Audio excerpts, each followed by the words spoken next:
بسم اللہ الرحمن الرحیم۔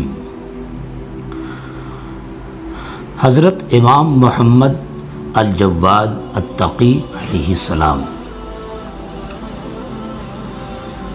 آپ حضرت امام علی رضا علیہ السلام کے فرزند ہیں اور ائمہ اہل بیت اطہار میں نویں امام ہیں۔ آپ کا اسم گرامی محمد ہے، ابو جعفر کنیت ہے، جواد، مرتضی، قانع اور تقی یہ سب آپ کے القابات ہیں۔ ان القابات میں سب سے زیادہ مشہور آپ تقی لقب سے ہوئے ہیں۔ آپ کی پیدائش 19 رمضان المبارک 195 ہجری بروز جمعہ مدینہ منورہ میں ہوئی۔ والدہ ماجدہ کا اسم گرامی خیزران عرف سکینہ تھا۔ حضرت امام تقی علیہ السلام کا علم و فضل، جب امام علی رضا فوت ہوئے تو امام تقی علیہ السلام کی عمر 9 سال تھی، لیکن کم سن ہونے کے باعث پھر بھی علم و فضل سے مالا مال تھے، کیونکہ علم و فضل ان کو ورثہ میں ملا تھا۔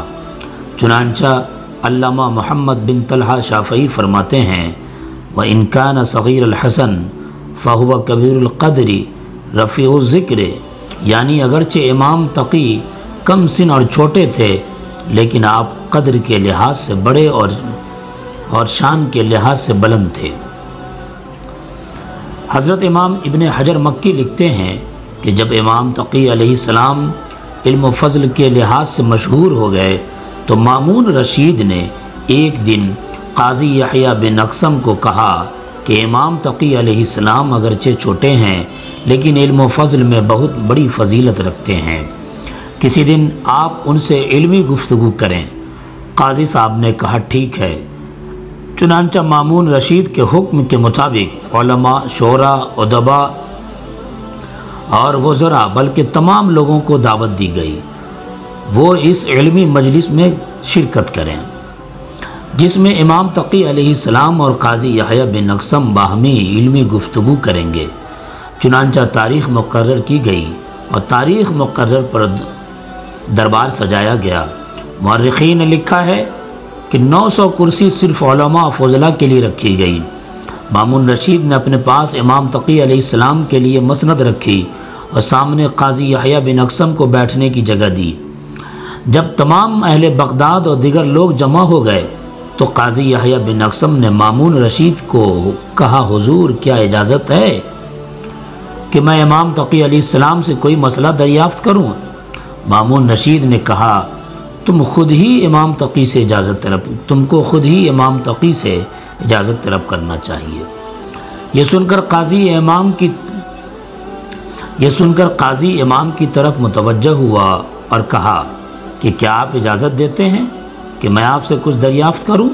آپ نے فرمایا، قاضی صاحب آپ جو سوال کرنا چاہتے ہیں وہ کریں۔ قاضی صاحب نے حج کے بارے میں چند مسائل دریافت کیے۔ حضرت امام تقی علیہ السلام نے تشریح اور توضیح کے ساتھ ان کے جواب دیے تو تمام لوگوں کی طرف سے احسنتا یعنی آپ نے اچھا جواب دیا کی آوازیں بلند ہونے لگی، اور مامون نے بھی امام علیہ السلام کو کہا احسنتا کہ آپ نے اچھی گفتگو فرمائی۔ نیز مامون رشید نے امام علیہ السلام کی خدمت میں عرض کیا کہ حضور آپ بھی کوئی قاضی صاحب سے سوال کریں۔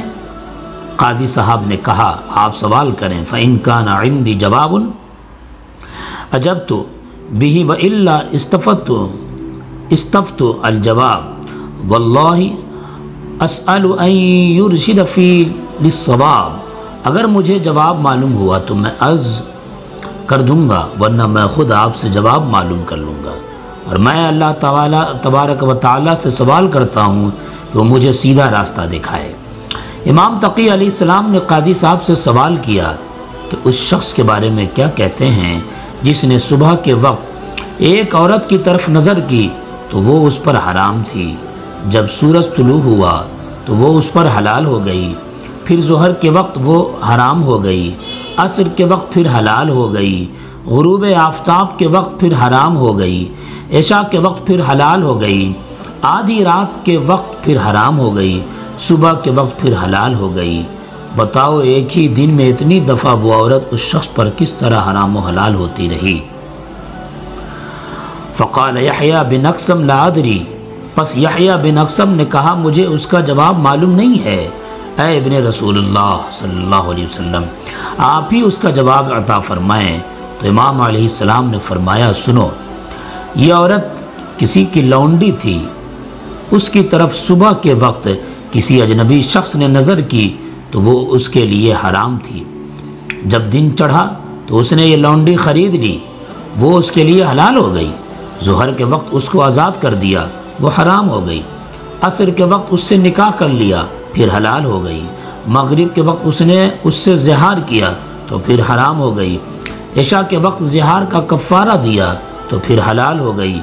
آدھی رات کو اس شخص نے اس عورت کو طلاق رجعی دی جس سے وہ حرام ہو گئی، اور صبح کے وقت اس طلاق سے رجوع کر لیا، حلال ہو گئی۔ اللہ اکبر۔ یہ تھا امام تقی علیہ السلام کا علمی جاہ و جلال۔ یہ واقعہ درج ہے صواعق محرقہ میں۔ سامعین، اس سے ثابت ہوا کہ امام تقی علیہ السلام کو علم و فضل میں وہ مرتبہ تھا جو دوسرے لوگوں کو حاصل نہیں تھا۔ بہی وجہ مامون رشید نے عباسیوں اور دوسرے لوگوں کو کہا کہ امام تقی علیہ السلام کی اس وقت دنیا میں کوئی مثل اور نظیر نہیں ہے، اور میں چاہتا ہوں کہ اپنی بیٹی کا نکاح امام تقی علیہ السلام سے کر دوں۔ چنانچہ مامون رشید نے اپنی بیٹی ام الفضل کا نکاح امام تقی علیہ السلام سے کر دیا۔ نکاح کے بعد تقریباً 1 سال تک امام بغداد میں رہے، پھر مدینہ منورہ تشریف لے گئے۔ حضرت امام تقی رضی اللہ تعالیٰ عنہ جب تک بغداد میں تشریف فرما رہے، مامون رشید ہر طرح سے آپ کی عزت و عظمت کرتا رہا۔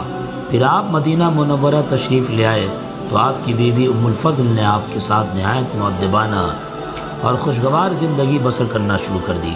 اسی دوران حضرت امام تقی علیہ رحمۃ و رضوان نے عمار بن یاسر کی نسل سے ایک سمانہ خاتون کے ساتھ نکاح کر لیا۔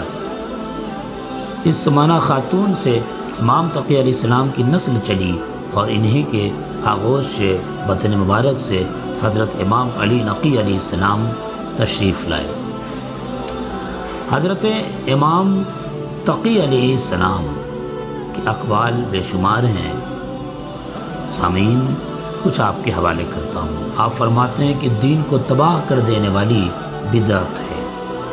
آپ فرماتے ہیں دین عزت ہے، علم خزانہ ہے اور خاموشی نور ہے۔ آپ فرماتے ہیں کہ دعا کے ذریعے ہر بلا اور مصیبت ٹل جاتی ہے۔ آپ فرماتے ہیں انسان کو برباد کرنے والی چیز لالچ ہے۔ آپ ہی فرماتے ہیں کہ جو صبر و ضبط کرے گا وہ کامیاب ہوگا۔ آگے فرماتے ہیں کہ جو دنیا میں تقوی اختیار کرے گا آخرت میں اس کا پھل پائے گا۔ جو خدا پر توکل کرتا ہے اللہ تعالیٰ اسے ہر برائی اور تکلیف سے بچاتا ہے اور دشمنوں سے اسے محفوظ رکھتا ہے۔ آپ فرماتے ہیں زہد کی انتہا تقوی ہے۔ آپ ہی فرماتے ہیں کہ خدا کی رضا کے لیے 3 چیزیں ضروری ہیں: اول استغفار، دوم نرمی، سوم کثرت صدقہ۔ آپ فرماتے ہیں کہ انسان کی تمام خوبیوں کا مرکز زبان ہے۔ آپ ہی فرماتے ہیں فقر کی زینت عفت ہے، اور خدائی امتحان کی زینت شکر ہے، حسب کی زینت تواضع ہے۔ آپ فرماتے ہیں بری موت وہ ہے جو گناہ کے ذریعے سے ہو۔ 3 باتوں سے انسان عزیز ہو جاتا ہے: معاشرے میں انصاف، مصیبت میں ہمدردی، پریشانی میں تسلی دینا۔ آپ فرماتے ہیں کہ اگر جاہل زبان بند رکھے تو خطرات نہ ہوں۔ آپ فرماتے ہیں جب اللہ تعالیٰ کسی کو نعمت دیتا ہے تو ہمیشہ کے لیے دیتا ہے، لیکن جب وہ مستحقین کو دینا بند کر دیتا ہے تو اس وقت نعمت اس سے زائل ہو جاتی ہے۔ اللہ تبارک و تعالی حضرت امام تقی علیہ السلام سے سچی محبت کرنے کی ہم سب کو توفیق عطا فرمائے، اور ان کے بتائے ہوئے گائیڈ لائن پر ہم سب کو چلنے کی توفیق عطا فرمائے۔